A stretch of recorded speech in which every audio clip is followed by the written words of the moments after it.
welcome Hey! to the Tag and Brando podcast. That's true. It's we are both of us. coming to you. Yes, there are two of us.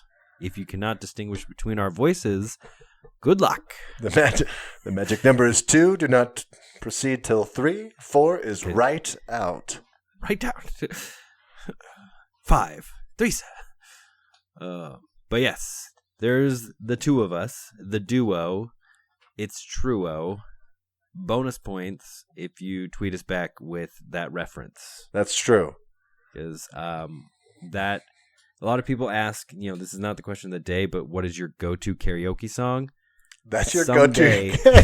Someday it will be that song, and someone awesome will, like, if we're together, we got to duo that song, because that would be because we're just a pair of lonely ones who are meant to be a two. Yo! Yes. That's hilarious.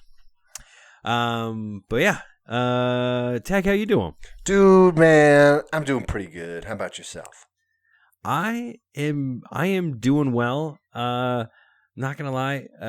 We are training right now, my girlfriend and I, for a half marathon. Holy man cow. And we did 12 miles on Saturday. Yeah, buddy. Which pretty much is a half marathon. I would consider us done. Almost. I mean, tag an extra 1.1 on there, and we are good to go. So it should be like, yeah, that's like, it's like 2 weeks away, and we're still trying to. But then we went running this just a little bit ago to just keep limber and stuff, and I got about a mile, and I was just done. Like, really? My legs have not recovered well from that 12 miler, so that is not great. Yeah, man. Means you just didn't build up to the 12 yet. Yeah, not really. Yeah. So, but yeah, so we got 2 weeks. So just a couple of short ones and a 8 miler, and then we'll do it again. I wish you the luck, and yeah, that's all I can give you is the luck. Good job. Well, I definitely am doing what you taught me running. Yeah, as best I can, where you speed up on the hills. Now, I don't necessarily anticipate passing people, right? As you would say in like cross country or anything. But right now that was a mental game that I played. So if it helps you mentally, then great. If it wears you out, don't do that. Don't do it. Don't do it. But like I could. The thing that I found is when I ran cross country. That let me turn this guitar around so it's not reverberating. 1 second. Ooh, little echo there. Little studio echo. But when I ran races, you'd get to a hill and then your pace would slow down just organically. And then you'd get to the top of the hill and you'd be like, I'm done. And your pace doesn't recover, or at least it wouldn't for me. Like I get up there and then like my pace is shot. So I had to hit the hills faster than I normally would so that when I got to the top, I could slow back to my pace. So that was the logic. And then, but I'd also use it to then humiliate people as I, and then it helped. Then that additional mental aspect would help me in the race because I'd pass like 1 or 2 guys on the hill and they'd be like, huh. And my coach used to make me run with my inhaler, though I will tell you to this day that I never took a puff of inhaler during a race. Like I never. Really? No. Okay. But it affected me enough in practice. The early days, he would be like, you got to run with that inhaler. So I'd run. So I'd beat these guys on the hill, going up the hill, and I'd give them a little inhaler wave. Oh, to like you take like a fake puff. You're like, I'm just kidding, guys. I wouldn't take it, but I'd I'd wave to them so they could see my inhaler in my hand. So mentally they'd be like, this guy passed passed me on a hill. He's not just some guy, though. The guy who can't breathe passed me on the hill. And then one lung passed me. That's right. Did you get passed by one lung? And then I crushed their spirits. Yeah. Running's a big mental game. Get in. It is. And I don't know, like, because you're running and, like, you know, people who are way faster than you. Okay, this is the big difference that I've realized between running and bike races. Yeah. Running, people are like, they pass you and they're like, good job, man, good job. You're good. It's like, you're doing great and everything. And you're just like, yeah. You just keep on running. You know, and like I've never, you know, did it in high school, like competitively or anything like that. I've only done it for fun in these gimmicky races and stuff. Raise money for us. Yes. Run. And everything. So, so that being said, you know, everybody's like very friendly, you know, a lot of camaraderie and, you know, cheering you on and all that kind of different stuff. But during like bike races, like when I've done like a triathlon and stuff like that, people like when you're not doing well biking, they like just, you know, blow past you and they're just like on your left. And then like, they're like, it's like racer coming through. And you're like, I'm a racer too, man. Like, I'm racing. That's not fair. I paid money for this race too, you know. I'm not just on this path doing nothing. Like, yeah. Who let that casual biker onto this trail? You know, this is closed race. Yeah. So that is definitely a big difference. And like, I always love, I mean, they do other triathlons. They do triathlons in different orders, but I always thought it's funny because like swimming is the hardest, right? Usually, I mean, it's the shortest distance. Then biking, and then running, and it always seems to me it's like, well, that's just a safety issue because like if you, I think we've covered this before. Yeah, if you're gonna stop moving, you know, or just like pass out, it's best to pass out when you're running and then you just fall over. Right. Instead of like falling off a 25-mile-an-hour bike or drowning. So, yes, we have talked about this already. That's fair.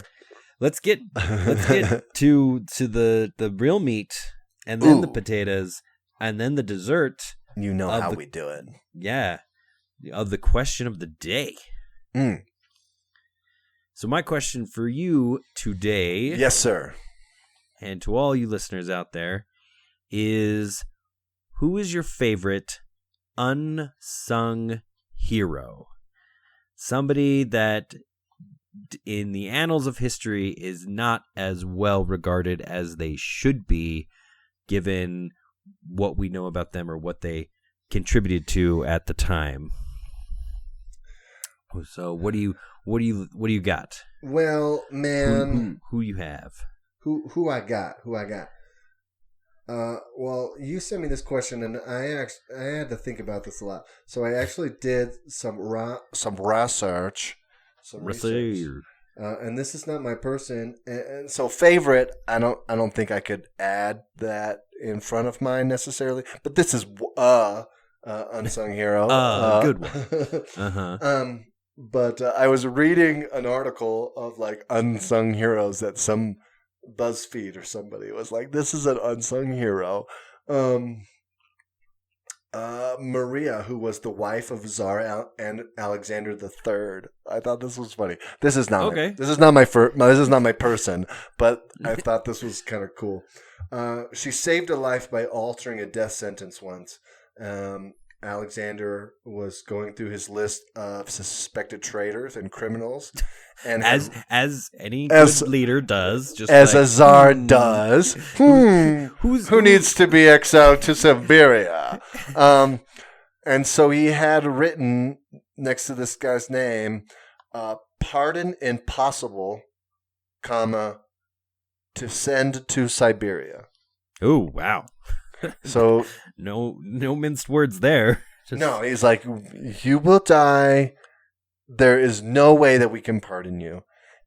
Maria got a hold of this and changed the comma to follow the word pardon rather than the word impossible. Ooh. So it then said pardon, comma, impossible to send to Siberia, and saved that person's life. Wow. With a comma. I thought that was really cool. But there you go. That's pretty dope. That reminds me of something I was watching on the Oracle at Delphi that the Greeks would go to and stuff like that, and how crazy ambiguous the messages were and stuff like that, where it's like never in war will you perish, something like or it's like something you will return or something like that. And it depends on how it's punctuated, because you can say like it's like never in war will you perish, or it's like never in war will you perish. Like, never, comma, in war will you perish, or something like that. It's like, oh, great. I'm going to die, or I'm not going to. Like, what does that even mean? Why did I even come up this mountain? It does nothing. That's right. Mm-hmm. So here is somebody that I had knowledge of, that I think is kind of cool. So when we were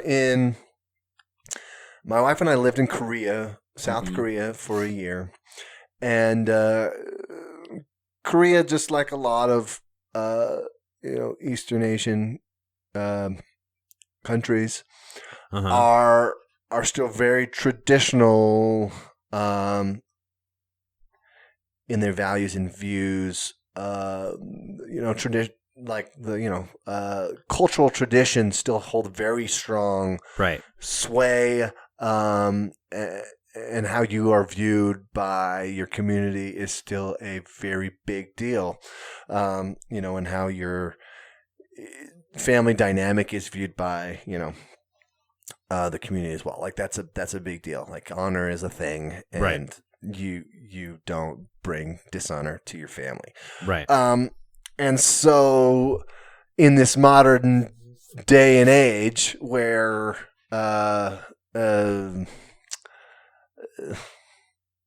relationships are a little bit more loose in the morals realm, I guess I'll say. Well put. There's a lot more unborn, or a lot more children born out of wedlock in South Korea. Mm-hmm. And that's a big no. Like, you basically have lost your family's honor. You're ostracized. It's a bad deal if like you get pregnant and you're not married. Things like this. Right. So there's a big problem in South Korea where people get pregnant and then they abandon their children or purposely kill their children, or because they can't be associated with that child. If like their community finds out that child had any connection to them, then like it can be bad for their family. So it was it's still a big thing that is a thing there. There was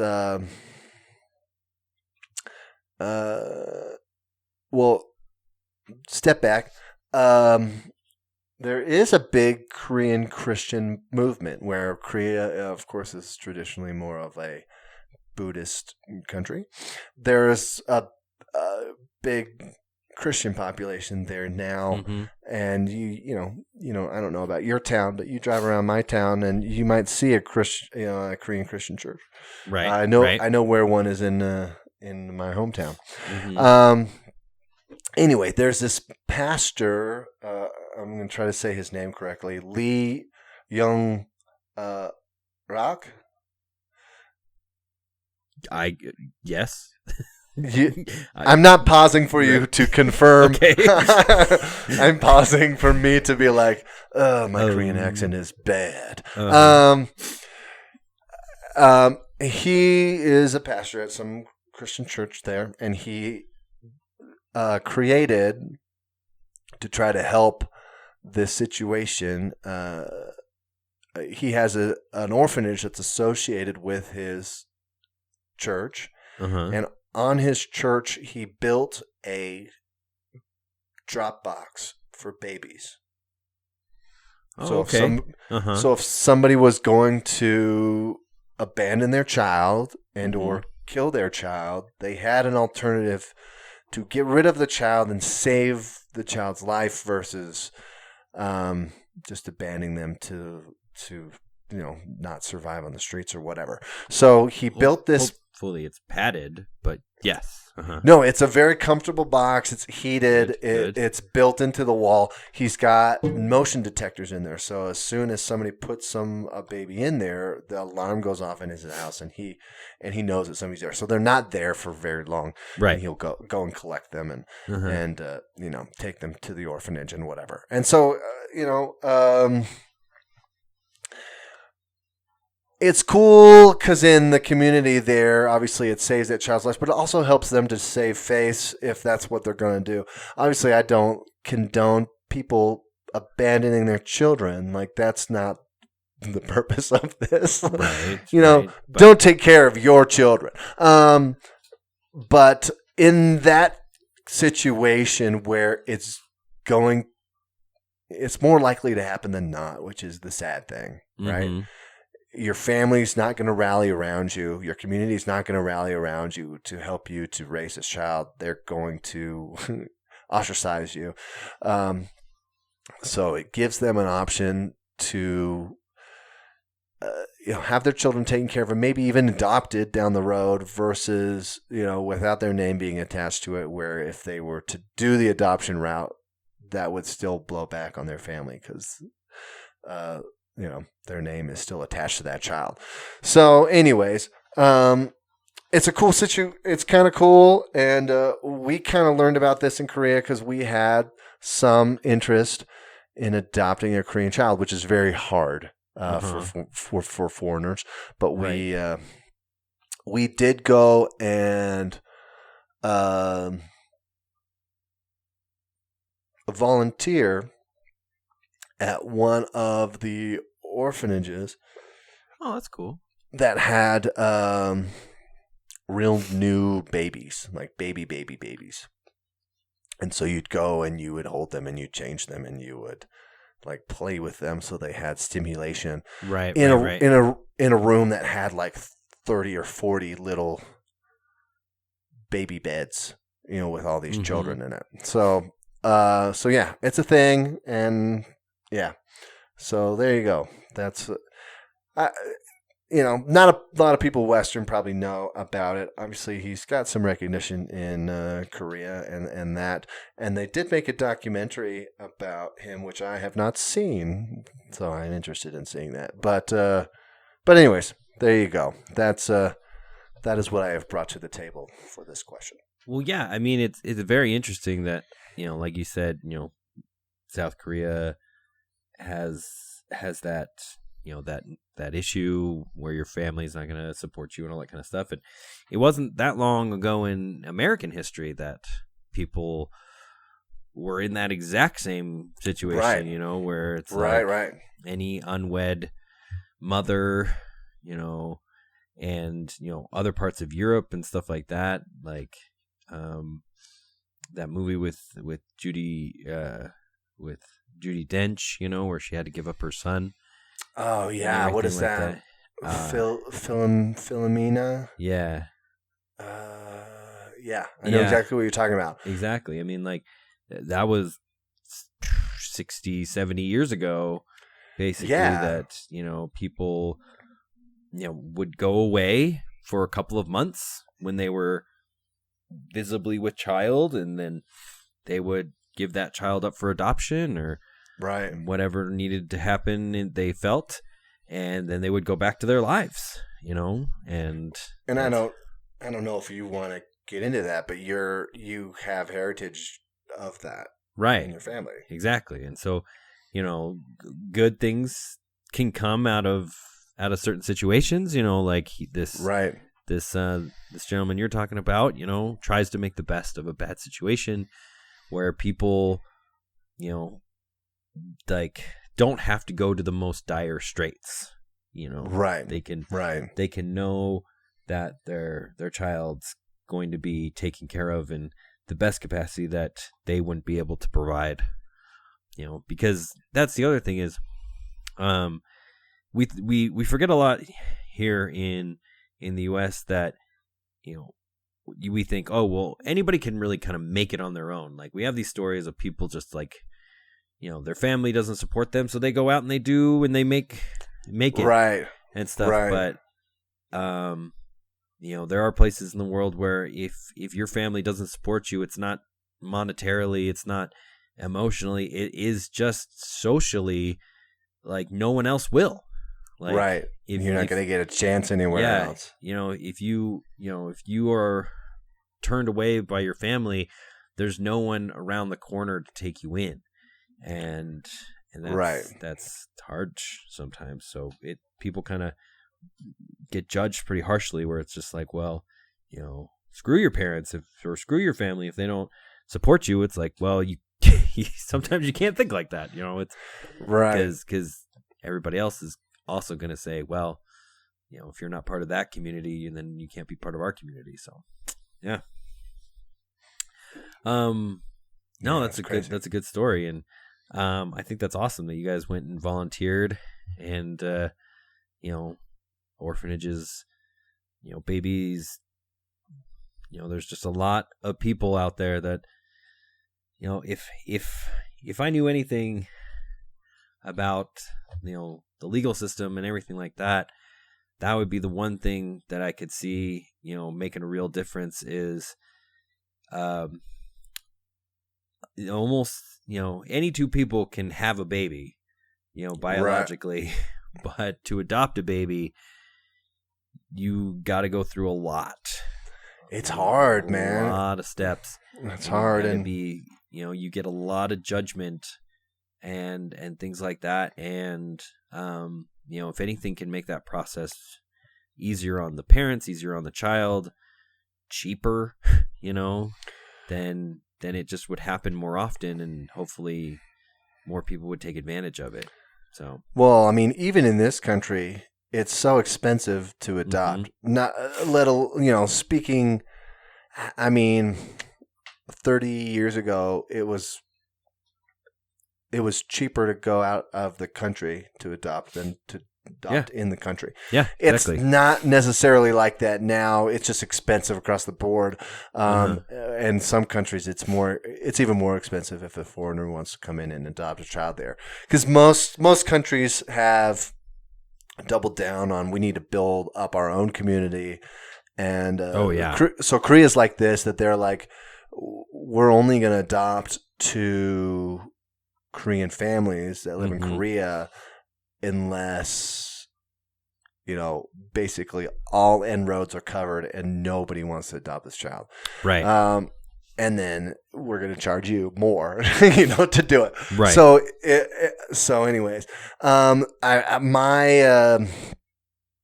going to specific, I had a family member who they could not have children, and they tried to adopt so many times and just financially couldn't do it. And I guess I don't know all the specifics on what all the details were but they ended up really just not, it wasn't a possibility. Mm-hmm. And so they just basically went on social media and pled with people to if you know anybody who is thinking of adopting their child, we will do a direct adoption, just directly with the parent. Right. So that we don't have to go through the legal system, and pay all the ridiculous money. It's still ridiculous. It's still expensive. You still have to file paperwork and all those things, but you don't have to go through as much red tape and fees and all of that. There's still some, but but it's a little bit more clean. The parent can say, right, I want these people to adopt my child, and like I give them guardianship, and they can sign guardianship over, and then they just have to go through the we're their legal guardian, and then we have to just make it official that we adopt them, versus going through the whole shebang. So that's what they ended up doing, and they were able to do that. But that's it's a rarity situation versus the norm, obviously. But. Yeah, no, exactly. I mean, it is a crazy world, and that's, like what I'm saying is, we could make it easier, then, hopefully more people would lend a hand. Right. And there's plenty of people out there. We just a guy at work, he was asking us, because he and his wife, they're just gonna be foster parents. Yeah. And he was like, is it wrong to kind of have like a baby shower, for foster kids and stuff? And we're like, not at all, man. Like, you're opening your home to children, whether it's biologically yours or not. Like, it's a noble effort. And if we, as your friends and your coworkers, can help you out, just like, we would anybody that's having a baby, it's like, you need cribs, you need toys, you need clothes, right. You need diapers, you need all that kind of stuff. Just, just because you're not having a kid yourself as like the biological parents doesn't mean that you're doing anything less. Probably means more, Yeah, because you'll probably get multiple children at once, kind of a thing. Yeah, you might, and you might have to initially fork out more money than you would for a child that you birthed, Exactly, yeah. So financially, it makes way more, it makes a lot of sense to turn to your community and your friends and associates to help you out with that. So that's cool. Good for them. Yeah, so they just had a foster shower, and I'm like, yeah, that's totally legit. That's awesome. Yeah. Cool. So I speaking of families and brothers and such, I have an unsung hero that is really the odd man out, as a lot of these individuals are. Does the name Charlie Taylor ring a bell? Charles Edward Taylor. I think I know, because I think you told me who you're going to talk about. Okay. But if you had told me before, I would say, no. Who is Mr. Charlie? Charlie Taylor. Charlie Taylor. I would not have known. So Charlie Taylor is the third member of I'm just going to call him of the Wright Flyer team. So the Wright Flyer is the plane and the first actual powered human flight. Oh yeah, no, this is not what you told me. Okay. Yeah, so I mentioned someone else to you. I mentioned Michael Collins. Yes. Who is another third odd man out that we might go into later, but keep that guy in mind, because he kind of has a similar story to this. Okay. So, if you don't know the story of the Wright brothers, it's basically they owned a bike shop and they started making their own bikes, and air travel was non-existent. Pretty much people had gliders, and that was about it. But they wanted to be the first to have an actual powered flight and be able to steer and maneuver and do all the things that we would expect an airplane to do. And the interesting thing to me is Charlie Taylor was their mechanic, was the guy who built the engine for their airplane. And really, why this guy doesn't get more recognition, I don't know, because when you think about it, that's what makes it an airplane. Right. Everybody up until this point had gliders, and they were, whether they were canvas and just balsa wood and just floating on air currents and all that kind of stuff. That's all the Wright brothers had. They came to him with their design, like he worked with them in their bike shop and stuff, but they came to him with the design and said, hey, there isn't an engine out there that works. Like nothing off the rack, will work. So we need you to basically build one from scratch. And wow. I've never built an internal combustion engine myself. And so designing and building one out of the very unproven metal of aluminum at the time, was just, unheard of, really. Is that what he did? It was all aluminum, so it was light enough for flight. Yeah, so he cast the block out of aluminum, and the other crazy thing about it was the Wrights had calculated, what they needed in order to get the thrust and the to get the lift that they would require and all that kind of stuff to control just one person. They needed 8 horsepower. He built a brand new engine that produced 12. So nice. like gave them 150% of what they were asking for, which is crazy. It's pretty awesome. They, went and tried to find a propeller to propel them. I guess you could say those didn't exist. So the Wright brothers had to basically carve their own propeller and everything like that. But it's just interesting to me. Like you look at Charlie's, IMDb. What am I talking about? You look at his Wikipedia page, and he's like a footnote. He's like, and Charlie Taylor, designed and he stuck around with them and helped design other engines and stuff like that. And during the patent wars that they had, this is something that I wasn't aware of as well. So the Wright brothers went on this fitting for the time patent tirade where they wouldn't showcase their plane because they were too worried for people stealing their patent. Sure. So they refused to fly it in front of newspaper people. They refused to have it filmed and all this kind of stuff. They invited very limited people to see it because they were waiting for their patent to go through. And fair enough, when it did go through, it meant that everybody that built a plane after that point had to pay them 20%. Really? Whether you used their design or not, the mere fact that you were building an airplane that had an engine and wings, they owned 20% of that concept. So wow, patent law was crazy. Yeah, and they were super litigious about it, and so they went after everybody that tried to build.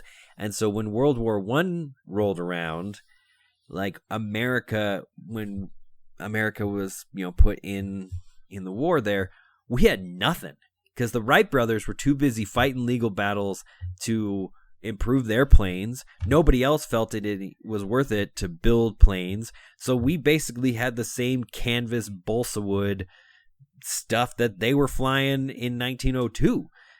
Right. And so meanwhile Crazy. The Germans had the Red Baron, metal planes and stuff like that. So it's kind of interesting and interesting part of history that they got what they wanted, but it kind of set people back. And I think that happens a lot with patents and everything is Do you know when that changed or when they stopped?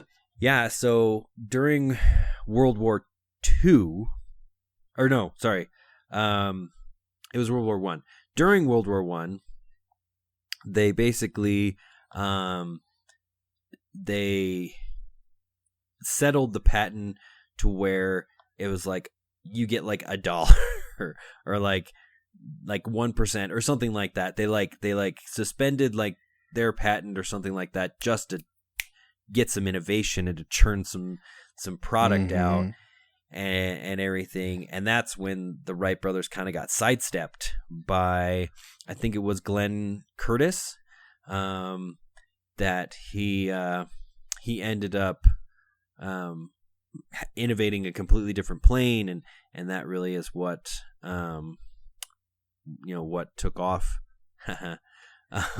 Nice. From there, and they just kind of kind of went their separate ways and everything like that. And then the patent wasn't renewed after the war and everything like that. But yeah, that was like the big thing is they were just like, dude, we got to suspend this, man, because we are not getting anything off the ground. And so they just kind of retired after that. They're like, okay, whatever, we got our, we got it. And, we did the best we could. So, yeah. Crazy. Mm-hmm. Yeah, so trying to find how much it was. Yeah, it says lawsuits and lawsuit threats frightened many would-be aircraft manufacturers out of business, just as the growing war in Europe stimulated the U.S. military demand for aircraft in the anticipation of eventually the U.S. involvement in the war. The U.S. Army and Navy were finding it difficult to get aircraft manufacturers to produce enough to meet the military demand, so they basically just put a kibosh on that and just said, you know what, like, your patent is suspended for a while. So, crazy. Mm-hmm. Yeah. By Franklin Roosevelt, FDR. So that's cool, man. Yeah. So what was the guy's name again? Who built the engine? Charlie Taylor. Charlie Taylor. Mm-hmm. Yeah, and so jumping over to the other one I mentioned there, Mike Collins. Mike Collins is the third member of the Apollo 11 mission. And so he's kind of the unsung hero of that whole thing, where Buzz and Neil, get all the recognition for being the, second and first people to walk on the moon. Right. But Michael Collins basically is floating out there in the command module all by himself, kind of just twiddling his thumbs and hoping that they come back. Well, he's like, you guys don't get home without me. Yeah, exactly. So, that's got to be crazy to go that far, and sit on the doorstep. So, yeah, exactly. And they had other missions too, where I think it was Apollo 8 or 9 when it got like a couple hundred feet from the surface and then had to go back up. Because they and everything like that. We talked about that a little bit, but that's crazy to think about. Like, you think about like Michael Collins had to be like since John Glenn, basically the loneliest person in existence. Not even in the world, because he is very far from the world. He is the farthest from other human beings that anyone has ever been. Just like. Hope my friends come back. Yeah, exactly. Hope there's not alien monsters on the moon. Was he? Was he ever a part of another mission? No, he wasn't a part of any other Apollo missions, I don't believe. So he never got to walk on the moon or anything after that. Yeah, and that's I don't think anybody ever went twice, Oh yeah, you're probably right. So that's another crazy thing, is you would think, well, Buzz and Neil, you guys did it, or Mike, you were basically there, all the steps, like, right, let's just shoot you right back up there. And it's like, no, that's, yeah. Yeah, too expensive to do that. Just turn around and send them back. Exactly. Yeah. So, excuse me. I was wrong. He actually did both. He did Apollo 10 and was the second person to orbit the moon, and then did Apollo 11 and stayed up there. And had to stay. Yeah. Oh my gosh. So he basically, like, yeah, you know the moon, right? Yeah, I've seen it all over. I floated around it a lot. It's just like, cool. All Well, right. when the roles came down to what each guy was going to do, they probably were like, hey, you remember where you were last time? Like real close to the moon? Remember that? Mm-hmm. Yes. Yeah. So we're going to ask you to do that again while these guys walk on the surface. Yeah. So I hope that's good. Are you still in? You're still in? Okay, good. Yeah. Yeah. Yeah. It's crazy. Yeah. So That yeah. would've been So rough. he just kind of hung out there, and and sadly nobody remembers that kind of stuff. And like I remember because of just ABC. So you got Armstrong, you got Buzz, and you got Collins. Oh, interesting. Yeah, but so there's people out there that did just as much legwork to get there. Right. And sadly, we just don't show them the love that others do. And I'm sure there's a million more examples out there, but For sure. yeah, just kind of think about that. Just who do you know that and maybe it's part of them. Maybe they're just humble about it, and they just want to keep the status quo, or keep it real. Right. Cool, man. Well, that was cool. That was a good one. Thanks. Nice. Well, should we jump into some triggered memories? Trigger the memory. Memories. Memory.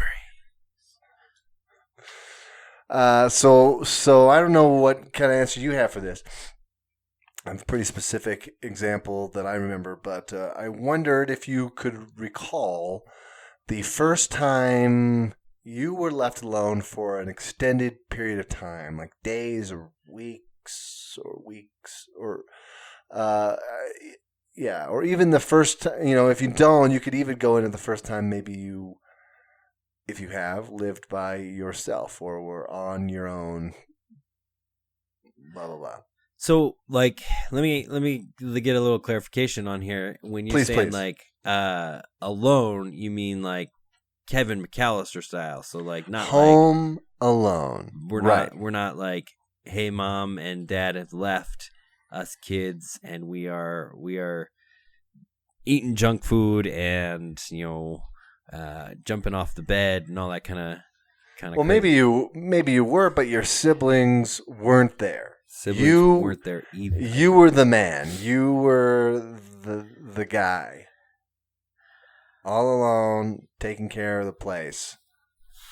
Do you have any experience of that? Yeah, to be honest, I think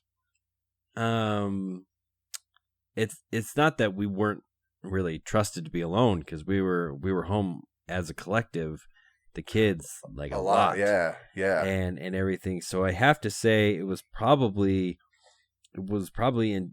until I was in my late teens when like the other guys were gone. Yeah, the other guys were gone too, because we were all very close in age. There's only 18 months between the three of us, right, and stuff. So if we were in school, we were all in school. If there was a practice or something like that, yeah, maybe definitely was left for the afternoon and stuff. But I don't know, like a whole day, like a point where everybody would be gone at once. So I'd probably have to say, it definitely happened when I was like a senior in high school, like all the time.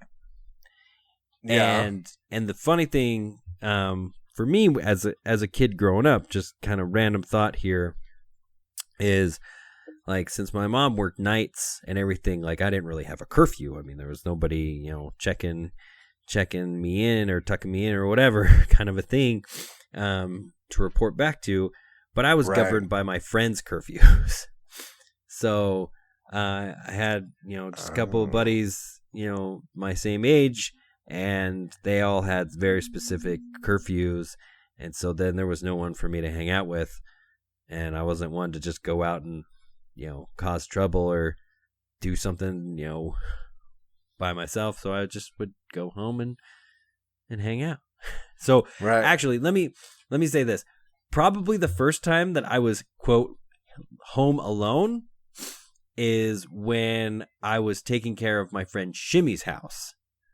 Oh. So that was something that Shimmy would go, because both his parents were teachers, so they would get the whole summers off. So they would drive up to Canada or drive up to Alaska for the summer, and they had me watch their house. So I would go over and I would cut the grass and I would water the plants and, truth be told, just hang out there like all day for days on end, just because there was nobody there to bother me, and I would just hang out, download some stuff on LimeWire, watch, back in the day, watch their movies and stuff like that. So I think it wasn't me ruling my roost. It was, house watching. But yeah, that was awesome because, I didn't have to, I wasn't responsible for anybody and didn't have to worry about any of that. So that was probably when I was like a sophomore in high school and stuff like that. So that was probably a lot more fun because I'm like, ooh, yeah, like my mom kind of knows where I am, but she doesn't care. Like, I can be over here doing whatever I want, kind of stuff like that. So, yeah, nice. That was good stuff. When were you abandoned as a child? So, I mean, it's a similar time frame, really, because same kind of situation. There was three of us. I'm the middle. And so if my parents were going to be gone, then, it was usually my older sister that was in charge or whatever. And so, it wasn't really my, my show, as it were. Mm-hmm. And that's the thing is, even if your sister was doing something, like maybe she had like a track meet or something like out of town or something like that, like, yeah, but you still got, your little sister, like. Right. I'm still responsible for somebody else. Right. And something like that. So no, there's a specific time that I remember, and I guess I don't remember the year, but my older sister might have been to college already. But my folks were going out of town, and my little sister either was going with them or had something else, or maybe my parents arranged for her to stay at somebody's house. I don't remember. Okay. I don't remember the specifics. Right. All I remember is that the house was mine for like a week and a half. Dude, a week and a half. That is crazy. Yeah. This is like and this was like summer, I'm pretty sure. Ooh. Because I didn't have to go to school or anything. Like, I had no restraints. I had free days for a week and a half. This is like when you don't shower for like the whole week. Like, now, I don't remember the shower schedule. But I do remember that after, a day or two, I was like, well, this is my house. Like, I guess I should take care of it and stuff. Like, I mowed the lawn. Like, I wasn't look at you responsible. Necessarily expected to, but like, I don't know, it was an interesting thing. I was like, this is a time for me to experience what it would actually feel like to live by myself and try to take care of this place. And I found that dishes were a lot easier for one person versus 5. Yeah. I was like, well, this is easy as a one person. I just wash it after I eat it. And like, I'm making mac and cheese, and I'll just eat it straight out of the pot.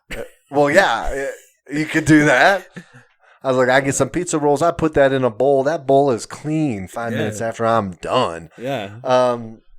So anyways, it was like an impactful experience for me. I wrote a song. I remember this was like one of the first songs I ever wrote about living on my own for that week. It was a good song. I thought the melody was catchy, if I remember correctly, but I don't remember the song. I couldn't sing it for you. I couldn't find it if my life depended on it. But you just got to be home alone again.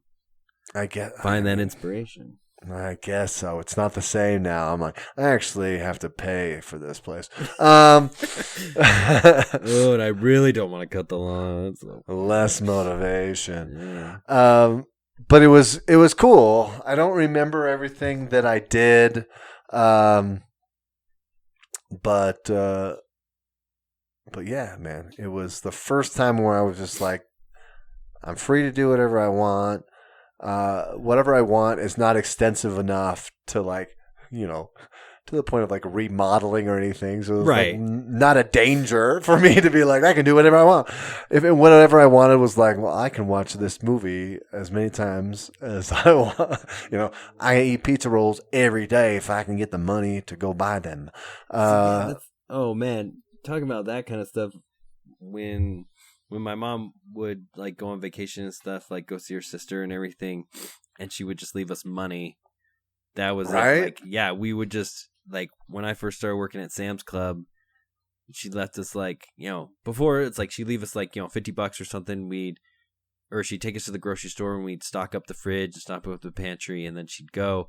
But then she'd just like say like, oh, here, I'm leaving you guys $50. We go to Sam's Club. That $50 buys 3 boxes. So right, pizza rolls, and fruit snacks, and taquitos the whole week. It's just like, oh, we got a freaking huge box of pizza rolls. It's gonna be awesome. It's like classic, and we have no green vegetables or fruit or anything. Pizza rolls lasted us 2 days. Yeah, exactly. So, but yeah, man, like I remember, I don't know. It is a little weird though, because like when you're home alone, it's a little uneasy. Just a little bit like you hear a sound or whatever. But there was a couple of those times. Yeah, but I've house sitting. Like I've house sat a lot for people and stuff like that, and that just is downright creepy, man. It can be, man. Not know what is going on, and you're just like, I'm not getting out of this bed. Well, yeah. Well, for one thing, you just don't know the idiosyncrasies of the house. Yeah. So, like, is that a normal sound that this house makes, or is that, is that a straight up robber murderer who is going to kill me in my sleep? You just don't know, man. And it's a weird. And just having glimpses of what their life is like in that house, but not having the full picture. It's almost just because you don't have the information. It's like, this is a dead house. This is there's no life here. You know what I mean? Versus your house where you're like, I know how things work here. Everything's cool. Yeah. But it's a weird phenomenon. Like go into somebody's house and you're like, well, usually their mom's over here and they're doing this, and no one's here right now. But me, they said I could be here, but it doesn't feel like that's right. Right. This house is dead. Yeah, like I was just house sitting, just last week for somebody, and I told him, I was like, your house is creepy. There's a lot of sounds, and there was something fell off the house, and I don't know what it is, and I did not bother to find out. And then he tells me later, he's like, oh, I have a shaving mirror in the shower, and I was like in the guest bedroom, so like it was downstairs, and like you just heard this like clatter and stuff. And he's like, it fell. He's like, because every day when I go in to take a shower, he's like, I push it push the suction cup and stuff so it gets refreshed. But after a couple of days of no one pushing it, it just fell off. And, it's all just, that's, the showery surface, the bathroom surface where everything just echoes. And so I'm just like, nope. Nope, the house is falling apart, and it's that's not my fault. Like, I didn't do it, and I don't care, and I'm going to try to sleep and not, cry. But yeah, but no, like, I definitely think the creepiest left alone is what I did to myself when I went camping by myself. Have you done that? Oh, yeah. No, I haven't done that, but we have covered your camping trip on this podcast. Yeah. And, oh boy, howdy. I'm not sure. Swimming in that lake in, like, after dark was the scariest thing I've ever done. And it's just the most irrational fears of just like, there is a kraken in this water. Like, right. I just know I'm going to get to the middle and it's going to just I'm going to die. And this is going to be the beginning of the movie where, like, some random person just dies and you don't ever know their name and they're not in the credits. And they did not have a speaking role. Exactly. Did not get paid well. And then the real characters come there as a group, so then they can see each other, like, die one by one. Right. You are just the warning to the audience right now. Yeah, dude. You're just like, I hope that kraken is not nocturnal. I hope he's sleeping. Yeah. I hope he is not waking up. Oh, man. I cannot. No. I can. No. Yeah, camping. Unless I got somebody with me, even then, I'm not sure I could do that. Like that. It's just straight up dumb, is really, like. It's not smart by yourself. In general. And it's not much smarter with a partner who's waiting on the shore for you to die. But at least they can notify your next of kin quickly. Yeah. He died in this lake. It was dark. Couldn't see a lot. He didn't make it back. Pretty sure he's dead. I'm pretty sure. I didn't see him wash up or anything. No, I didn't. He did. Yeah. He did. Exactly. But then you're in that same boat because you go with one other person. That person falls off the cliff or whatever, and now you are by yourself trying to get help. That's not fun either. Well, it's true. I mean, at least that's you got true, a mission. But they say, they say at least. I mean, buddy system's better. Yeah. Even though you're up a tree a little bit trying to get help, if that guy didn't have somebody to go to help for him, he's done. Like, he's done. Right. 127 hours style. Yeah. Yeah. The man doesn't have a hand. Like, yeah. Yeah. So, everybody needs to experience, everybody needs to experience the aloneness, I think of it's good. Their own house.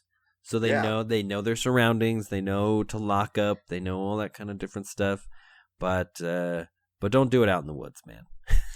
No. It's just not a good option. So, man, you think about those. You think about mountain men back in the day, dude, trappers who went like they're by themselves for ever in the woods. Oh, years, decades. And that's crazy. Just to put it in that context of dying in a river by yourself or in a lake like that. Those guys are out there by themselves forever, just finding beavers. Have you seen Buster Scruggs? I haven't watched the whole thing. We've talked about this. I've watched part of it, but I didn't make it very far. It was when I watched it. It's not that I'm not interested. It's when I watched it. It was like I started and I was like, it's not really one I feel like at the moment. Right.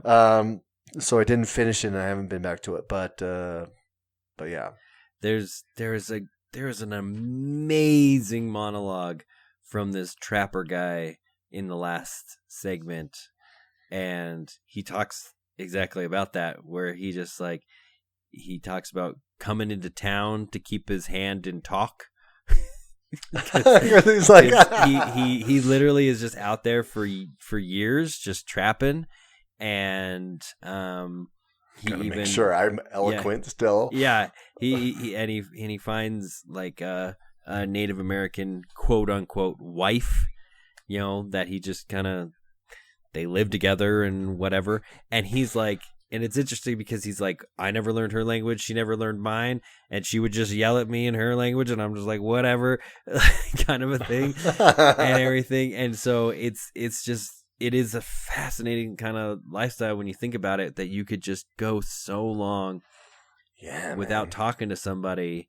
And, that's the thing is like, you're out there surviving, you know what you got to do. And you're doing it. It's just like obviously they can live without money, Yeah. But they're catching things to make money, but it's not like they need that immediate paycheck, right? Oh, so yeah.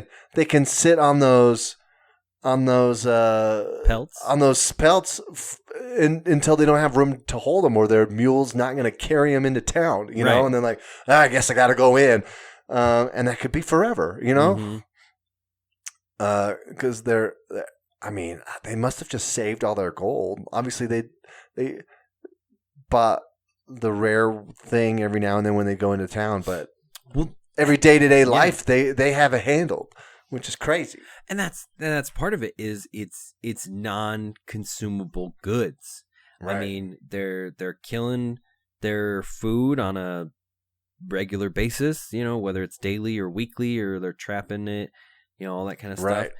They're gathering, their greens and all that kind of different stuff, and they're fetching their own water, and all of a sudden, the handle of their axe breaks, and they're just like, well, I have to sit here and carve another handle, and then something happens, that like, something breaks that they bought in town, and they're like, okay, well, I bought this 15 years ago. It's finally, done its duty.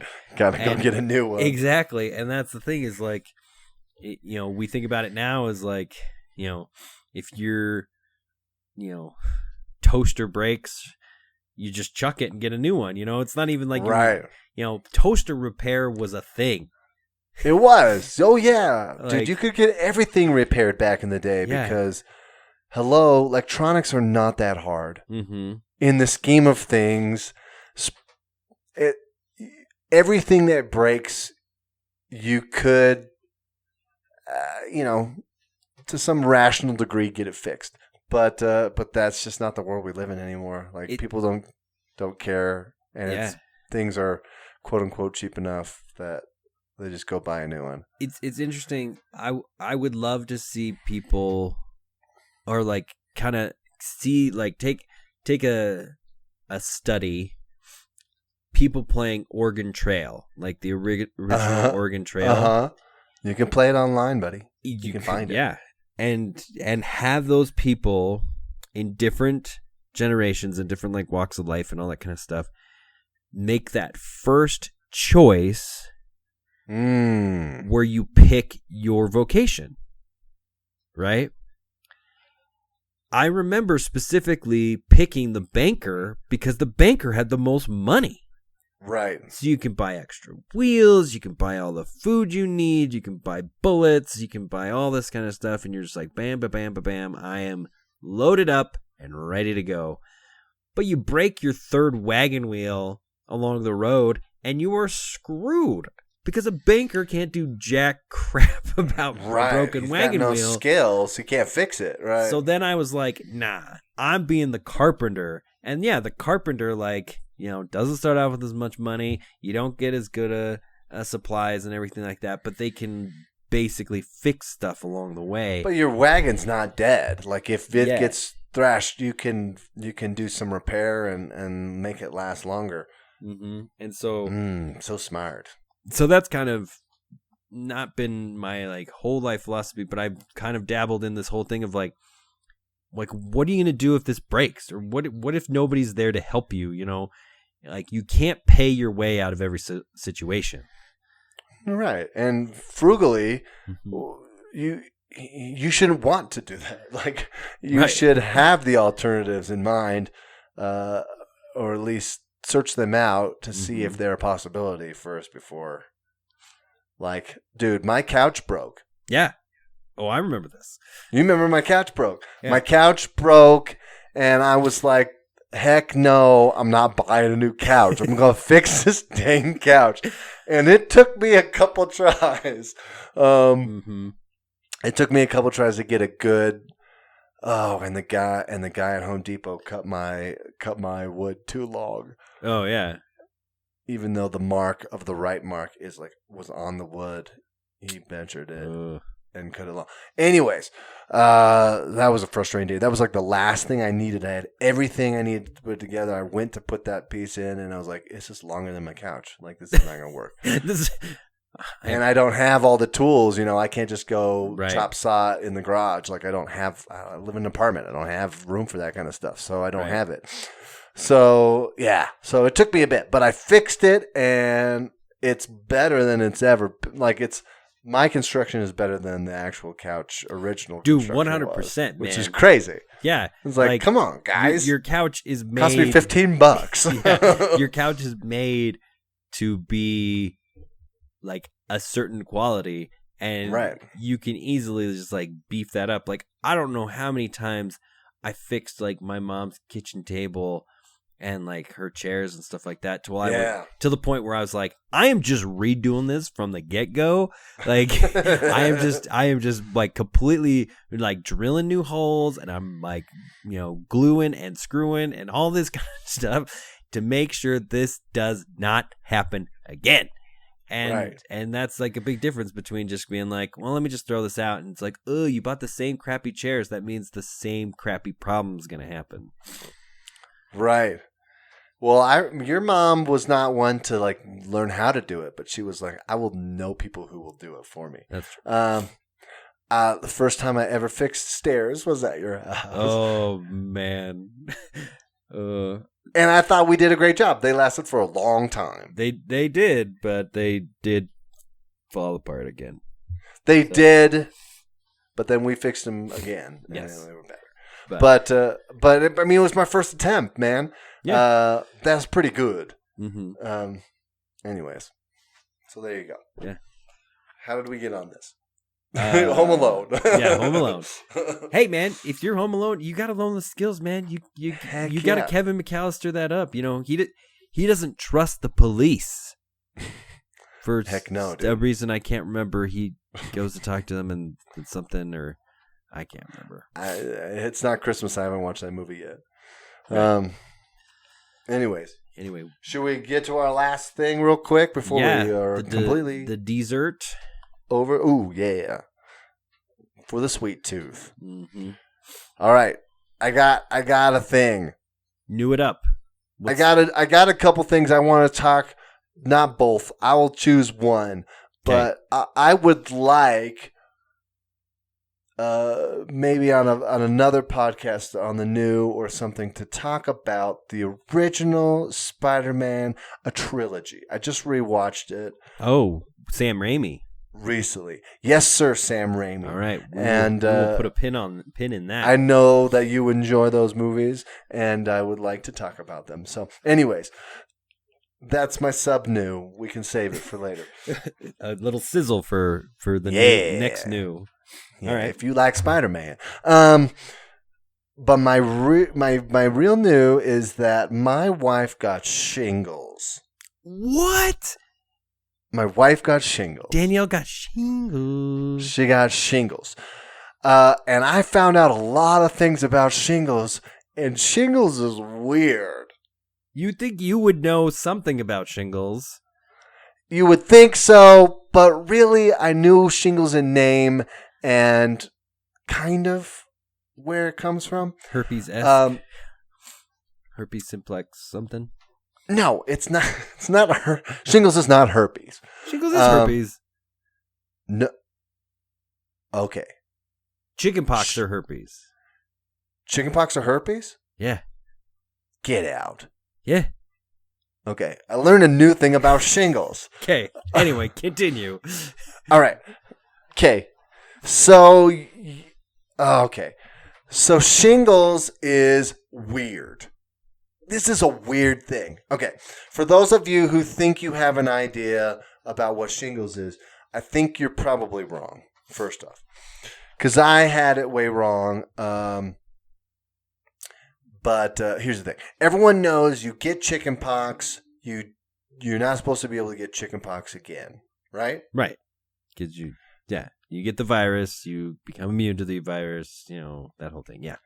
Right. So the virus is dormant in your body. Herpes. You've had chicken pox. Zoster. Anyway, continue.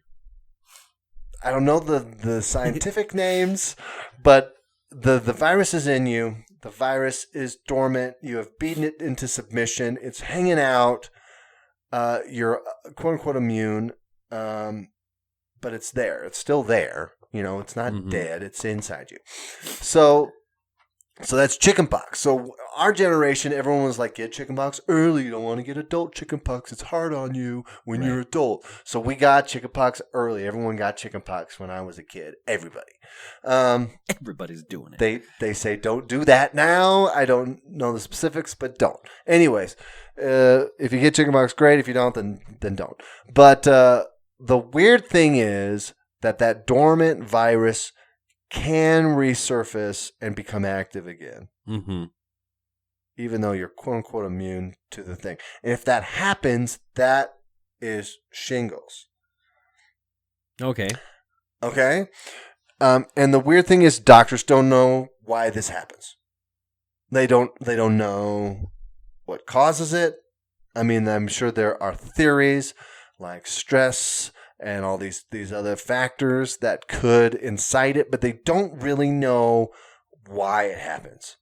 You are fundamentally immune to this virus at this point, and yet in some cases it'll come back and it will manifest itself in a different way. Right. Which is weird for, number two. That's weird. Same virus. It's the same strain. It's in you. Nothing's changed. It hasn't morphed. It's been inside, and yet it manifests itself differently if it resurfaces. Shingles itself is characteristics of. It has a few weird characters. It attacks your. It's attached to your nerves. Uh-huh. So you have excruciating nerve pain from shingles.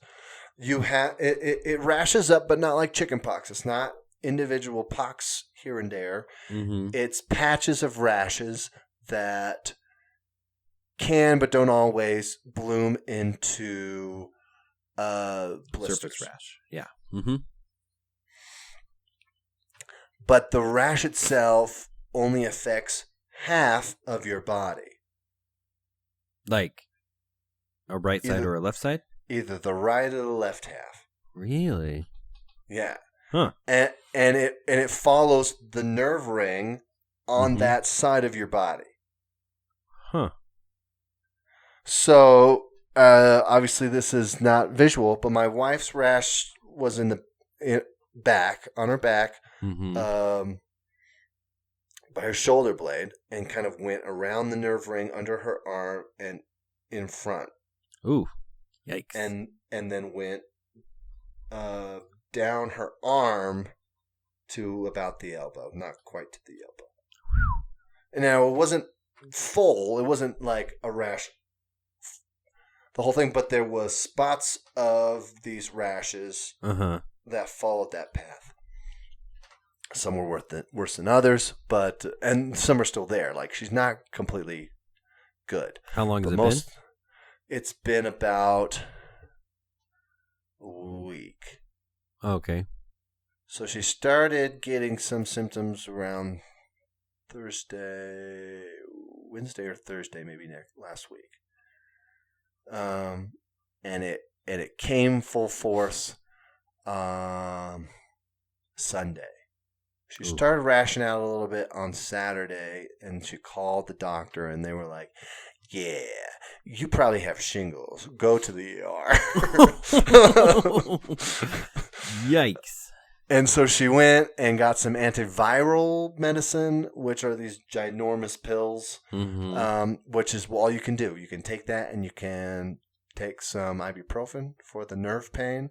But that's it. You got to wait it out. Right. But just the characteristics of it is so weird compared to chickenpox. Like the whole nerve thing, like I couldn't touch her arm in certain places because it would hurt so much. Right. And just like putting on clothes, forget about it. Like it killed. And so, okay. And so, everyone's like, and here's the other thing that I didn't understand. So everyone is like, oh, you got shingles, stay away from me. I don't want to get shingles from you. You can't get shingles from anybody. If you've never had chickenpox, I don't want to be too graphic, but if the liquid from her blisters surfaces and gets in an open wound on your body, then if you haven't had chickenpox, you could get chickenpox. But that's it. It's not airborne. It's not nothing. Right. She has to touch you, and you have to get some of that liquid. And so even the possibility of passing chickenpox is very low to somebody who has never had chickenpox. Right. To have somebody with shingles around them. Which is crazy. But you have to not have had chickenpox. If you've had chickenpox, then you're immune to shingles. Like you can't get her strain. Like it doesn't work like that. Right. It has to be this anomalous resurfacing of this virus for you from your initial chickenpox virus to get shingles. So it's very weird. It's very weird. So anyways, I wanted to share that with everybody because I learned a lot about that I didn't think, or at least I didn't understand a lot of that to begin with. And there you go. So,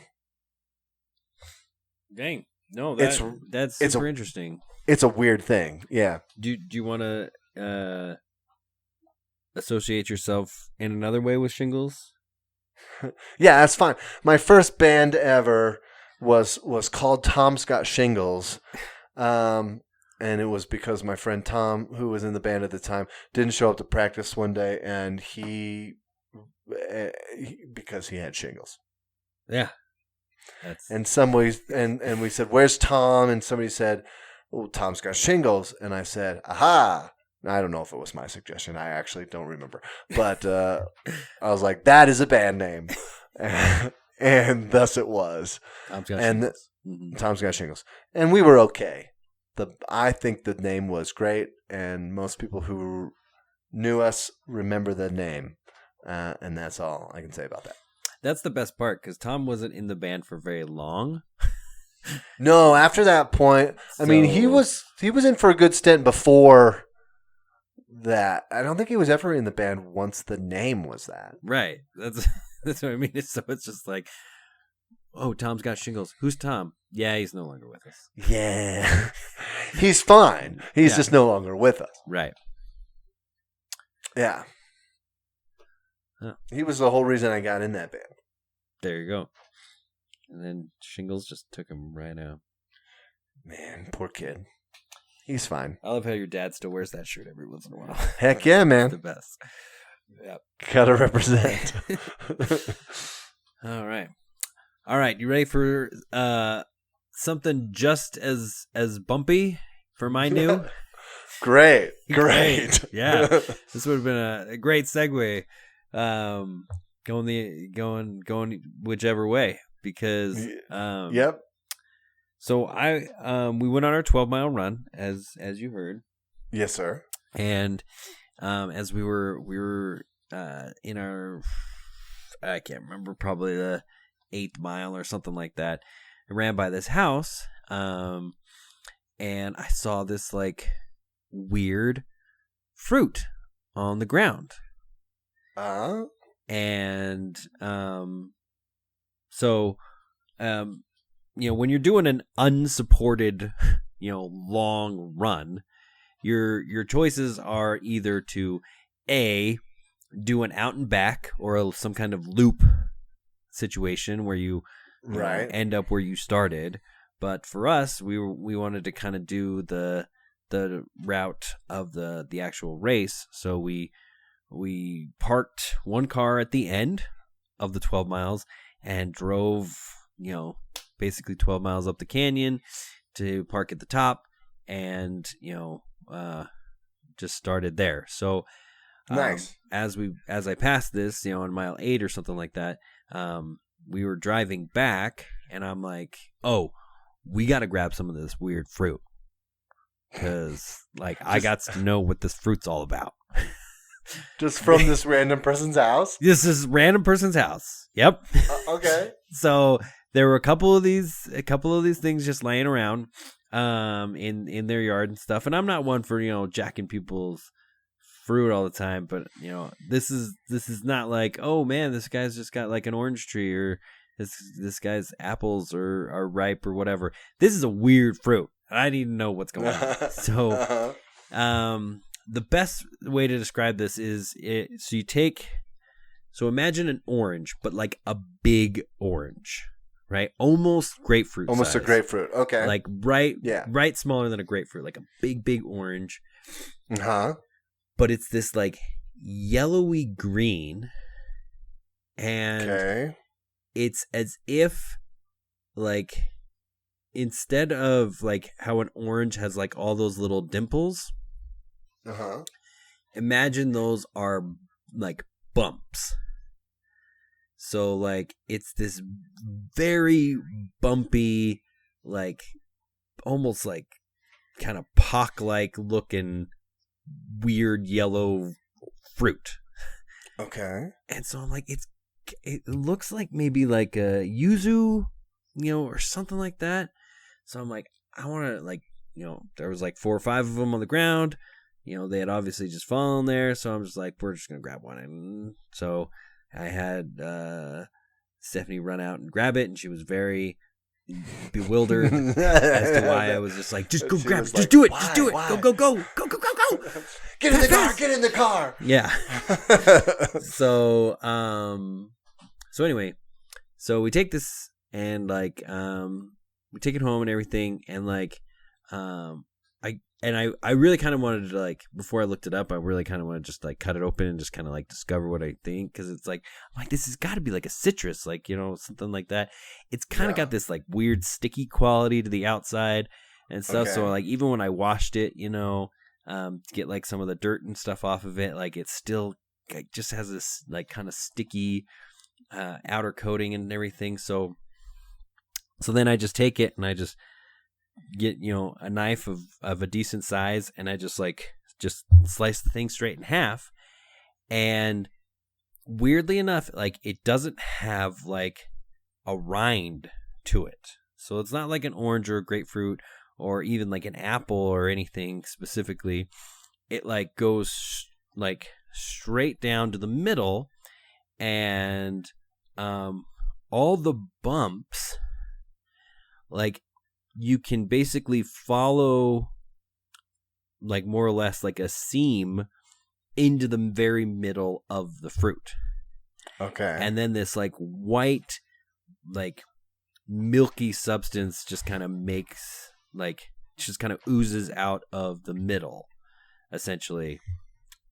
And so we looked it up and everything, just kind of Googled, bumpy, orangish fruit kind of thing, and it is a Macula pomifera, or better known as a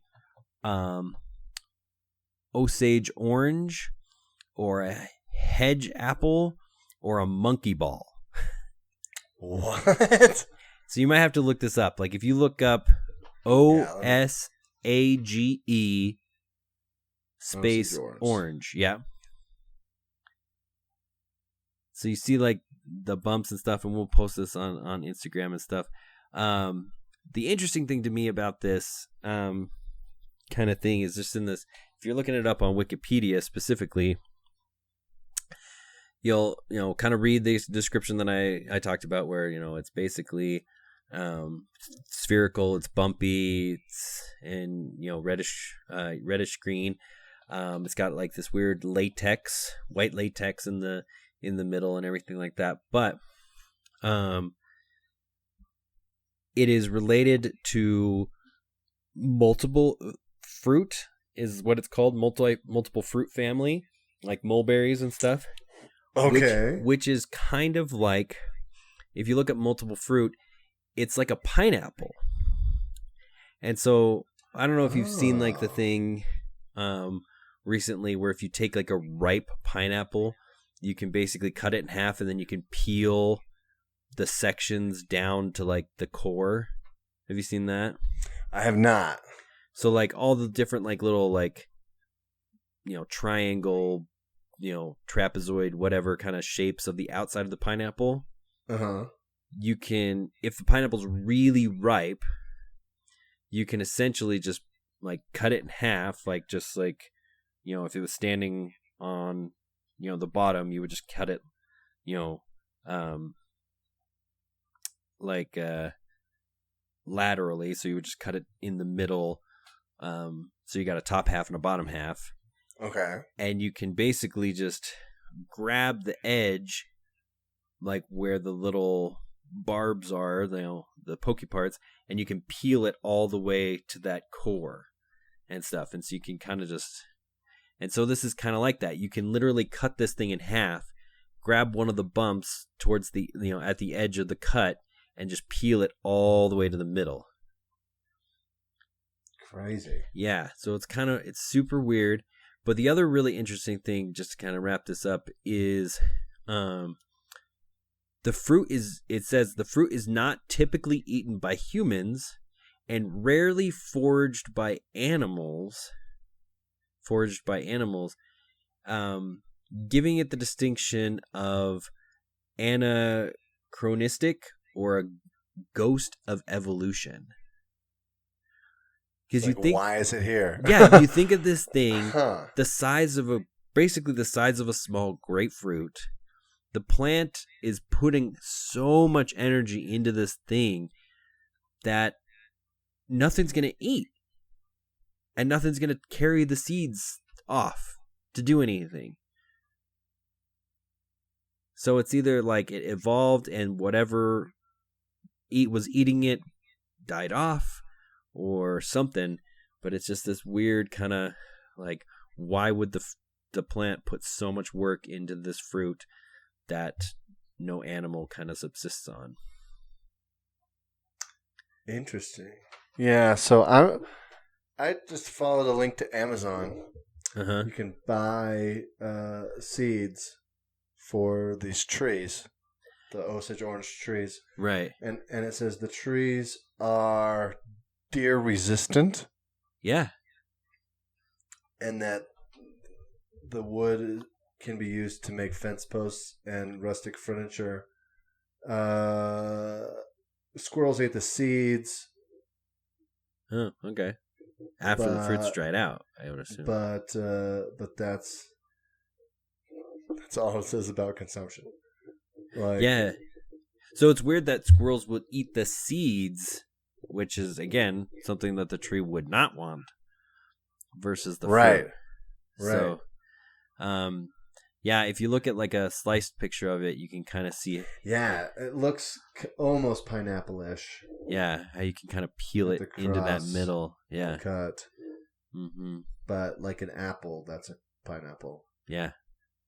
Kind of. Yeah. So. Yeah, dude, that's crazy. So that's weird. That is my new, because that was very bewildering. And I was like, oh man, what if this person like has this crazy exotic fruit and it's so good? And nope, inedible. Okay, I don't feel that it's exotic, but and so like yeah, apparently they make like really good like hedges and stuff like that, and that's why people have these plants and everything. But yeah, it's native to Texas and Oklahoma and stuff like that. So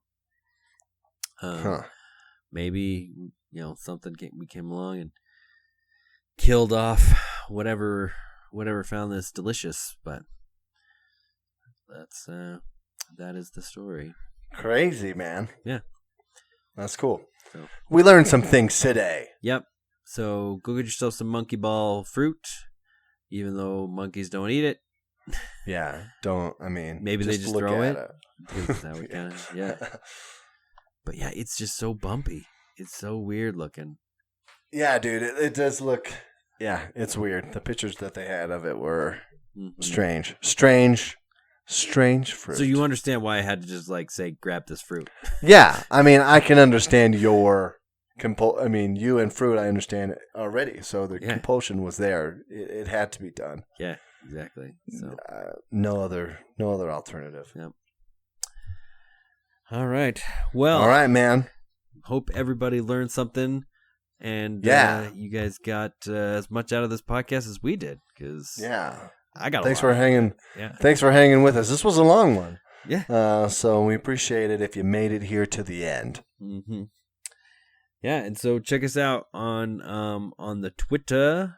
We're posting question of the days, and triggered memories. Just talk to your friends, man. Open a conversation on a bus or in an elevator, and people got memories, man. People got ideas.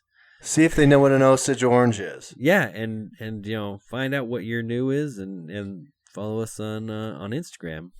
There you go. Taggart and Brandon. You see it in the podcast name, so I'm assuming you can look for it on other probably figure that out. All right. Well, we appreciate you guys sticking with us, and hope you guys are with us next week. Yes, sir. All right. All right. Have a good night. Bye. Bye.